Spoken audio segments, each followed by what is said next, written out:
BNP সরকারকে গণভোটের প্রতিটি অক্ষর অক্ষর বাস্তবায়ন করে বাংলাদেশের রাষ্ট্র পরিচালনা করতে হবে। আমরা এমন একটা সমাজ করতে চাই যেটা জবাবদিহিতামূলক সমাজ হয় এবং সেই জবাবদিহিতাটা নিশ্চিত করতে পারলেই আমাদের কাঙ্ক্ষিত সমাজ আমরা করতে পারবো। আমাদের নিকট অতীতে আমরা আমাদের অসংখ্য আপনজনদেরকে হারিয়েছি। শহীদের রক্তে বাংলাদেশের মাটি বারবার সিঞ্চিত হয়েছে। এখন সেই শহীদের রক্তের বিনিময়ে অর্জিত নতুন বাংলাদেশে একটি জবাবদিহিতামূলক রাষ্ট্র ব্যবস্থা আমরা দেখতে চাই। নতুন যে সরকার এসেছে তারা জবাবদিহিতা চাচ্ছে না, জবাবদিহিতায় মানুষ থাকতে চায় না, তারা জবাবদিহিতা থেকে মুক্ত হতে চাচ্ছে।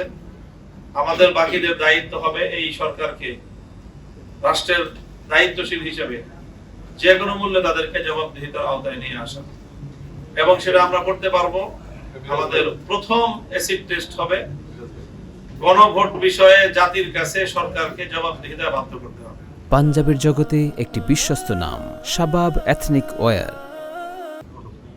2/3 বেশি মানুষ যে মতামত দিয়েছে গণভোটে হায়ের পক্ষে, এবং নির্বাচনের আগেও বিএনপি নেতা জনাব তারেক রহমান সাহেব যেভাবেই হোক আর যে কারণেই হোক তিনি হা ভোটের পক্ষে ক্যাম্পেইন করতে বাধ্য হয়েছেন।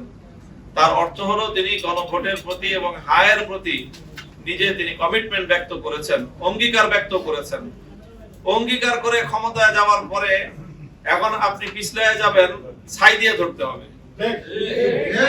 এবং আমরা যদি ছাই দিয়ে ধরতে পারি, বিএনপি সরকারকে গণভোটের প্রতিটি অক্ষর অক্ষর বাস্তবায়ন করে বাংলাদেশের রাষ্ট্র পরিচালনা করতে হবে। আর না হলে তাকে প্রস্থান করতে হবে।